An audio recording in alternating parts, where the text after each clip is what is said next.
चांगलं गाणं कोणतं आहे तुला?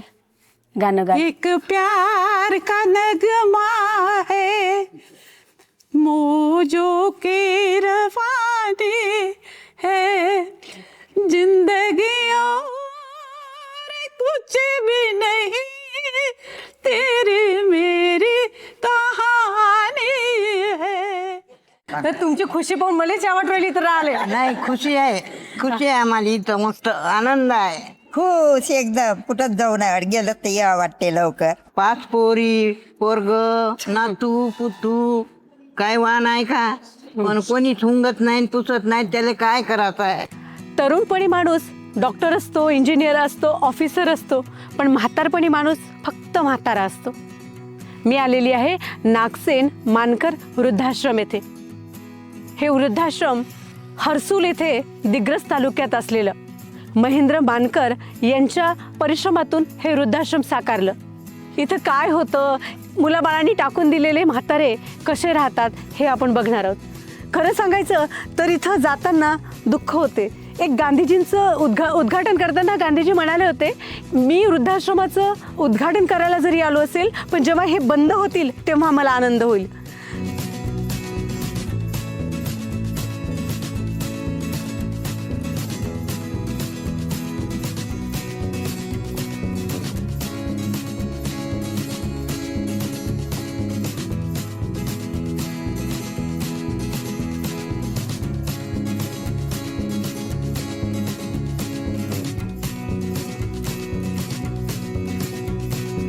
कोण अशी तुमच्यातली कोणती अशी आजी आहे जे लय बळबळ करते, भल्ली हुशार आहे? कोणची आहे? कोणची आहे? लय गोष्ट माय हे तुम्हाला काय वाटते कोण आहे? हे आहे. असं तुम्ही कुठच्या आहे? साखरडोची. आणि इकडं कशी आली आजी? मग आता कोणीच नाही जगवायले तर मग हे जगवते ना आपल्याला. कोण? आपले साहेब. हा, महेंद्र भाऊ जगवते तुले. आणि मग इथं खुश आहे तू? खुश एकदम. कुठं जाऊन गेलं तर या वाटते लवकर. हो का? आणि काय काय भेटते इथं? कसं वाटतं? सर्व आहे. रातोंडीला भाजी, हा. पोळ्या चांगले गहू, हा. मस्त तेल लावून, आणि भाजी पण चांगली आहे, भात चांगलेच तांदूळ आहेत. हा. हे आमचं सम्राभरीत जेवण होते. मी उज्ज्वला महेंद्र मानकर. मला सावित्रीबाई फुले राज्यस्तरीय पुरस्कार मिळालेला आहे. आपल्याला समाजाचं काहीतरी देणं लागतं, म्हणून आमच्या परिवारातील सर्वांनी ह्या वृद्धाश्रमाची स्थापना केली. आज वृद्धाश्रमाला 15 वर्ष पूर्ण झाली आहे. आमच्या जिजाबाई, आमच्या शांताबाई, देऊबाई यांना मी प्रत्येक वेळी येऊन त्यांची चौकशी करते, त्यांची देखभाल करते आणि त्यांच्या आरोग्याची काळजी घेते. आणि या माध्यमातून आम्हाला वृद्धांची सेवा करण्याची संधी दिली, ते आम्ही खूप खरोखर भाग्य समजतो. आता असंच घर होतं, दार होतं, वावर होतं, सगळं होतं. हा. मग आता गेलो निघाल. मग आबावर कुठे दिलं तुझ्या? वावर घेतलं पोरी. पोरीनं? म्हणजे पोरी आहे पहिलीच्या. पहिलीच्या पोरीने घेतलं. तू दुसरी वय? हो. मग आजी तू बिमार पडली तेव्हा? आहेत आमचे हा, एका सांभाळणारे कसे सांभाळतात तुला? हे सांभाळतात. एक पवन आहे हा. आमचे, हे सांभाळतात. तुला काहीच दिलं नाही मग तर त्या सावत्र पोरीने तुला सांभाळली नाही? नाही नाही नाही. काही कधी विचारते तुले? नाही नाही, बोलतच नाही. ते आमचे लेकरं म्हणून आम्हाला सांभाळतेच होतं. आमचे गोळ्या औषधी कसे देते? तेच देतात. हाताने काढून देते. हो. आमचे ऑपरेशन सुद्धा केले त्याने लेकरांनी. बहीण भाऊन कोणाचे आहेत? लग्न झालं. आपण तिच्या घरी कशाला जायचं? हा. मुलीच्या घरी नाही. हे आहे ना आपल्यासाठी. असं तुमच्यासारख्याच आणलं, हा. तुमच्यासारखेच मायबाप. मग आजी तुला असे सारे भेटते तर तुला वाटत नाही का आपल्या घरी आपल्याला ग्रुप पोरग पाहिजे होतं? तसं आठवण यायचे, पण ते फायदाच नाही ना. हा. हाय का? हेच नसल्यावर फायदा काय? आश्रमात आणून दिलं कोण? नातांना. नातान आणून दिलं. काऊ? त्याची माई मेली, बापही मेला, त्याला नाही संगत. टंगडे गेली माही, हा. पायानं होत नाही कामधंदी, हा. दम येते, दमची बिमारी आहे. कोण आहे मग करायला कोणीच नाही ना. मला आई होती, आई वारली.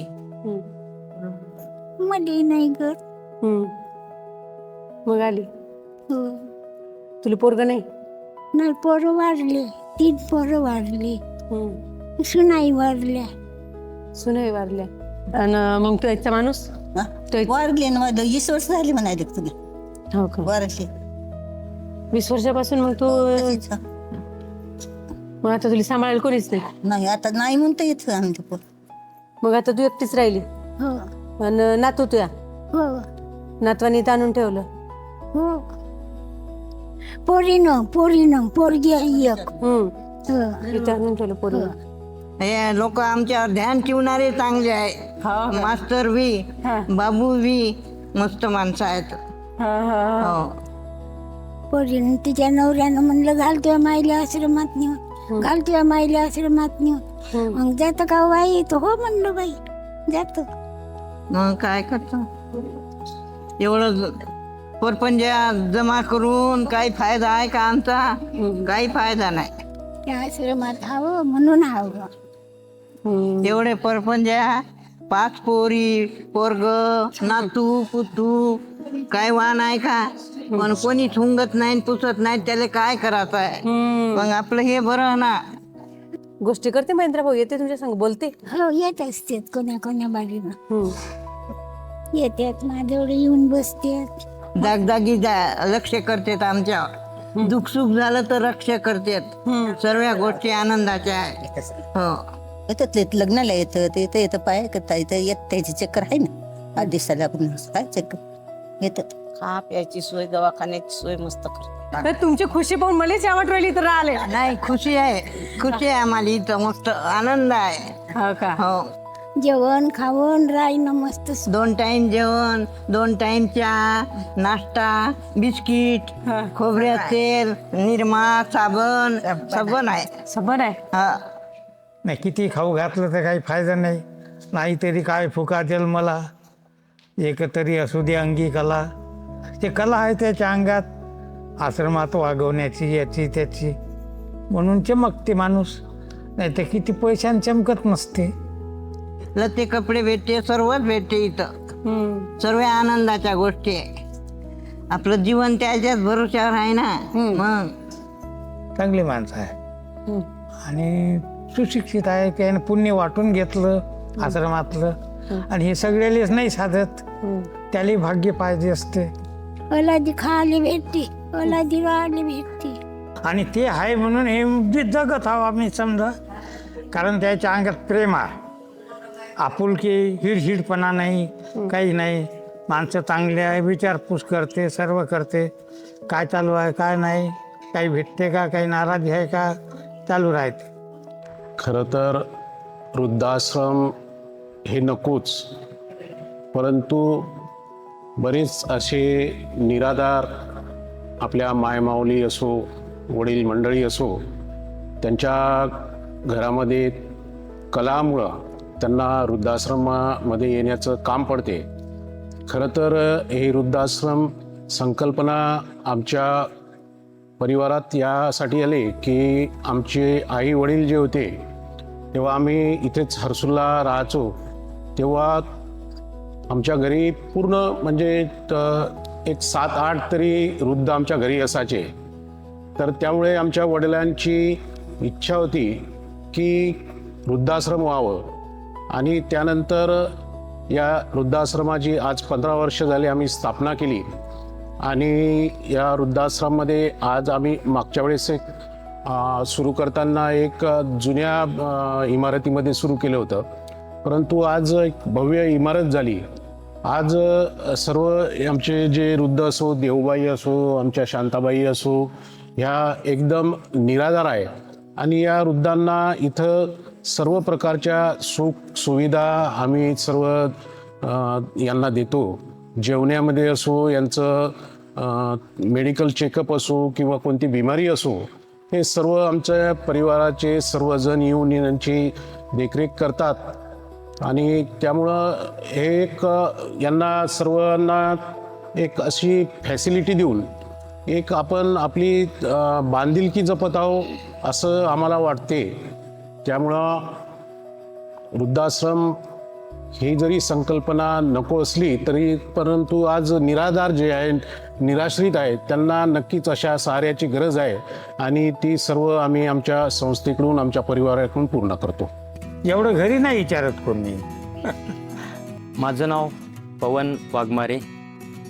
मी इथं मागील 5 वर्षापासून व्यवस्थापक म्हणून काम करतो. खूप वाईट वाटतं आम्हाला, पण लोक म्हणतात वृद्धाश्रम नको आहे, पण ही काळाची गरज आहे. आज मी पाहत आलेलो आहो, खरोखरच खूप दुःख आहे यांच्या मागं. काहींचे मुलं वारले, काहींनी घराच्या बाहेर काढून दिलेले आहेत. मग त्यांनी जायचं कुठं, हा खरोखर प्रश्न आहे. माझं नाव आहे सादिक खान. महात्मा फुले आंबेडकर शैक्षणिक व सांस्कृतिक प्रतिष्ठान याच्याद्वारे नागसेन मानकर वृद्धाश्रम हे चालू आहे. महेंद्रभाऊ मानकर यांच्या संयुक्त विद्यमानाने हे आश्रम चालू आहे. आणि महेंद्रभाऊ मानकर हे सर्व व्यक्तींची दखल घेतात, सामाजिक क्षेत्रातही काम करतात. तेवढंच त्यांचा कामाचा हे आहे. आणि कुठल्याही क्षेत्र राहो हेच नाही, वृद्धाश्रमच नाही तर बऱ्याच अशा त्यांच्या हे आहे काम करण्याची पद्धत, खरंच खूप अतुलनीय आहे. मी पाहतो इथं आज 25 वृद्ध आहे. यांना काहीच कमी पडलेलं नाही आहे. वस्तू आणि सेवा, आरोग्याची सेवा, त्यांची स्वच्छता हे सर्व इथं आज पाहिलं जात आहे. प्रत्येक वृद्धांना इथं मेडिकल सुविधा आहे, जेवणाची सुविधा, आणि ज्यांचं काळजी घेणारे आमचे पवनभाऊ वाघमारे हे सुद्धा रात्र प्रयत्न करत राहतात. शून्यातून विश्वास निर्माण करणारे महेंद्रभाऊ मानकर, त्यांना जाणीव आहे या गोष्टीची की समाजामध्ये काय घडत आहे, सध्याच्या परिस्थितीमध्ये काय आवश्यकता आहे, हे त्यांच्यापासूनच शिकावं. नातवा संग राहणे वाटत. नाही राहा वाटते, पण पोचलं पाहिजे ना. राहा नाही, कोणाला घरी राहावं नसते वाटत. हा, लेकरा बाळात कोणाला राहावं नसते वाटत, पण पोचणार पाहिजे ना. आपल्याला पोचणार कोणी नाही ना. मग हेच लोक, हेच माय बाप आहे आमचे. पण कशी काय आली? लेकरं बाळा नाही का तुले? नाही हा, काहीच नाही लेकरं बाळा. विचार बाहेर हे माझ्या घरची सोय आहे आमच्या गावची. पोरी सुद्धा राहते, पण जवाई राग येते ना. तिचं पोरग नाही पोचत, आपणच पोचाव का? आपल्याच घरी राहते बुडी, कायले आपलं ऐकाव नाही कोणाचं, सण नाही होतोय. लय बिमार होती ग डिग्र याले मुंबईला. भाऊ होता, त्यानं वाचवलं मला भावानं. लाईन महापाठचा होता. मी हो बहिणीपाशी होतो उंबरखेड. हा उंबरखेडापासून मला दिलं तर गुडे कामट्यात. हा मग त्यातून बहिणीपाशी आली. हा बहिणीपाशी राहिलो 10-15 वर्ष राहिलो. मग त्यातून आता ते बहीण वारली अशी झाली. मग आता बहिणीची किंवा मावशी नाही सासूचं केली, हिचं कोणा करा बाया सांगायले. बाया सांगायला कोणी सांगायला मग भांडण करायला मग पोरांनी येत आणून सोडलं. आपण सर्व संघ आनंदानं राहतो, सर्व संघ प्रेमानं राहतो. कोणाला काही भांडत नाही, बोलत नाही, कोणाला काही म्हणत नाही. सर्व आपले एक धरून राहतो. कायचा कॅन्सर होता? कायचा होता कॅन्सर? इथंच होता. छातीले. हे बाई हात उचलून देत. अर्ध गेला तिकडचा. टाटामध्ये झालं ऑपरेशन मुंबईचे. दोन्ही मुलं वारले. आता एक मुलगा आता वारला, 1-2 महिने झाले. ते इथंच राहायचो आम्ही आश्रमात. मग का कोणी नाही ना पोचत. जय बापा, त्यानं बायको केली होती. मी पाहिली काही डग ते पहिल्या तू सारखा गोरावा. मग काही नाही थांब जण राजे म्हणलं नसले का माय काही डोकसं तू मी कुकडे जाई अशी म्हणायची. कसा काय वारलं पोरगा? अटॅकनं. 3 लेकराचा बाप अटॅकनं वारला. मग आश्रमात नाव नोंदलं, इथं आपली माय बापच आहे सगळे. पोरे आहे चांगले आहे आपापल्या घरी. इथं मोठी पोरगी राहते, वागवते. इथं फिरत राहतो ना आश्रमात. मुलाखत याची त्याची आठवण येते पोराची. येत नाही का?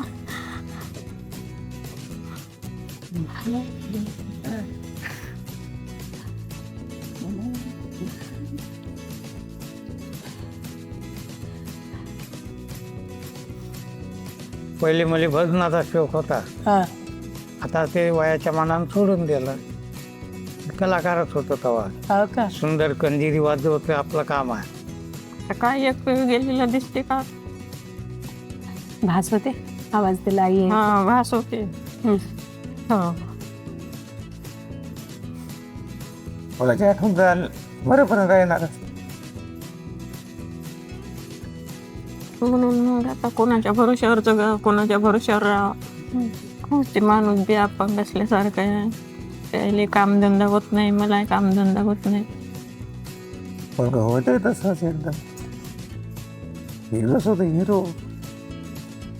सोना नाही, सोनाचे त्याच्या माहेर आले आहेत दोघी बी. त्याचे पूर्ण कनेक्शन त्याच्या हातचे होते. पुरी मेकॅनिकल होतं. MRB होता. त्याची आठवण बोलते का माणूस? इथं गमते का? हो गमते इथं. चांगलं आहे ना इथं.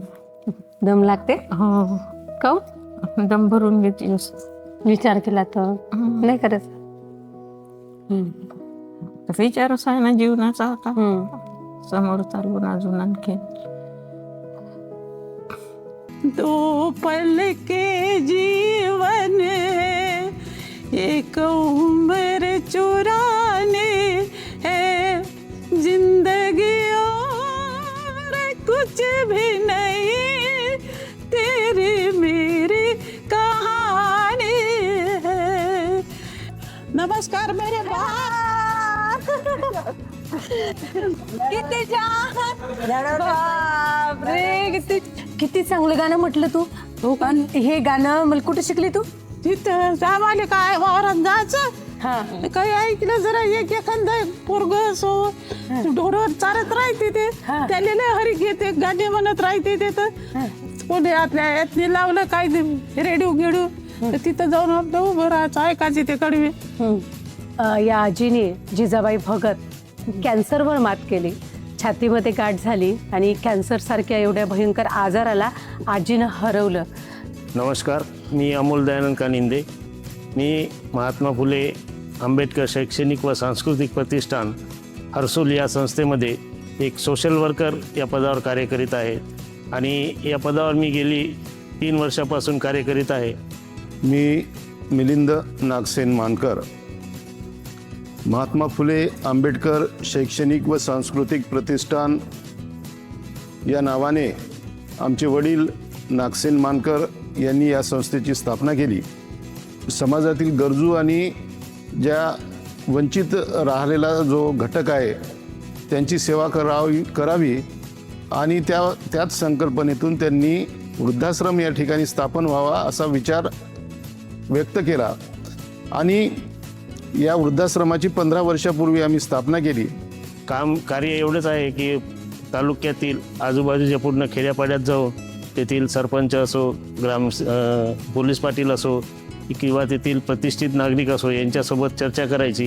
त्या गावातील काही निराधार लोक असतील किंवा ज्यांना त्यांचे स्वतःचे मुलं बाळ पोसत नसतील तर अशा लोकांची एक यादी तयार करणे आणि त्यांना व्यवस्थितरित्या पूर्ण ती प्रोसेस करून म्हणजे पोलीस पाटील आणि सरपंचाच्या सोबत चर्चा करून त्यांना एकदम व्यवस्थितरित्या या संस्थेच्या वृद्धाश्रममध्ये आणणे. सुरुवातीचा जो काळ होता तो अतिशय खडतर काळ होता आणि एका गावातील एका वाड्यात वृद्धाश्रमाची सुरुवात झाली. तेव्हापासून तर आजपर्यंत या वृद्धाश्रमाची भरभराट झाली. आज या ठिकाणी संस्थेच्या माध्यमातून भव्य इमारत उभी झाली आणि ही इमारत उभी होत असताना या संस्थेत जवळपास 25 ते 30 लोक नेहमीसाठी वास्तव्यास आहे. आणि यावर आम्हाला वेळोवेळी संस्थेचे अध्यक्ष माननीय मिलिंदजी मानकर आणि सचिव आदरणीय महेंद्रजी मानकर यांचं वेळोवेळी सहकार्य असते, मार्गदर्शन असते. कुणी काही समजा काही आपापसात भेदभाव असतील तर त्याचा समन्वय करण्याकरिता वेळोवेळी या संस्थेच्या संचालिका माननीय उज्ज्वलाताई मानकरसुद्धा त्यांना येऊन त्यामध्ये चर्चा करतात वेळोवेळी येऊन. आणि अशा प्रकारे या संस्थेमध्ये बरेच जे काही महिला किंवा निराधार लोक आलेले आहेत ते नेहमीच या संस्थेमध्ये एक हर्षोल्लासात या संस्थेमध्ये येऊन राहतात. समाजातील वेगवेगळ्या समस्या घेऊन या ठिकाणी हे लोक आलेले आहेत. एखाद्या वेळेस मुलं बाळं नसतात, मुलं बाळं जर असले तर ते त्यांना घरी पोहोचत नाहीत, खाऊ पिऊ घालत नाहीत, एखाद्याला वेगळा त्रास असतो. अशा वेगवेगळ्या समस्येतून या ठिकाणी येतात. आज जरी वृद्धाश्रमाची समाजात गरज नाही असं म्हटलं जाते, परंतु जोपर्यंत सामाजिक समस्या दूर होत नाही तोपर्यंत वृद्धाश्रम असणं अतिशय आवश्यक आहे असं मला वाटते. आणि हे वृद्धाश्रम नसून हे एक आमचं कुटुंब आहे. आमच्या कुटुंबातील महेंद्र असो, उज्ज्वला असो, ज्योत्स्ना असो, माझा मुलगा श्रेयश असो, की समाजातील आमच्या कुटुंबातील जेवढे कोणी लोक आहेत त्यांना जसा वेळ मिळेल तसं या ठिकाणी ते येतात.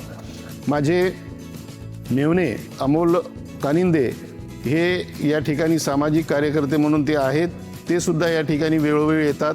इथचे जे व्यवस्थापक आहेत पवन वाघमारे, हा सुद्धा या ठिकाणी अतिशय आत्मीयतेने या लोकांची सेवा करतो.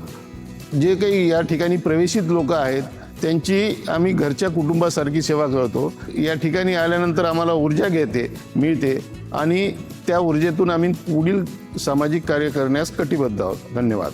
खरंच आम्ही आमचं भाग्य समजतो आणि अजून किती इथे वृद्ध आले तर त्यांची सर्व व्यवस्था केल्या जाईल एवढीच मी ग्वाही देतो. आदमी मुसाफिर है, आता है जाता है, आते जाते रस्ते में यादें छोड़ जाता है. तर हे होतं नागसेन वृद्धाश्रम. इथे दुर्गा आहे, इथं सरस्वती आहे आणि सगळ्या ह्या एक एक देवीचं रूप असल्यासारख्यात आनंदी जगतात, मस्त मजेनं जगतात. सगळं दुःख बाजूला टाकून हे जगायला लागले. इकडे पांडुरंग काका आहेत, इकडे लक्ष्मण काका आहेत आणि यांनी सगळ्यांनी काही तर जोडपी आहेत, कारण कुणीच नसल्यावर काय मग हे दोघे नवरा बायको इथं आले आहे आणि इथं मस्त सुखानं संसार करताना आपल्याला दिसतात. खरंच महेंद्र भाऊ यांची कमाल आहे. ह्या सगळ्या यांना आम्ही म्हातारे पाहिले पण दुःखात असतात, रडतात, त्यांचं रडगाणं कायम असतं. पण यांचं असं नाही आहे, हे आनंदी आहे. दोन कामं करून सुनांसोबत भांड्याला भांडं लागल्यापेक्षा इथं आनंदी राहायचं हे त्यांना आनंदाचं गुपित समजलं आणि हे मस्त आनंदी आहे. हे पे हुर्रे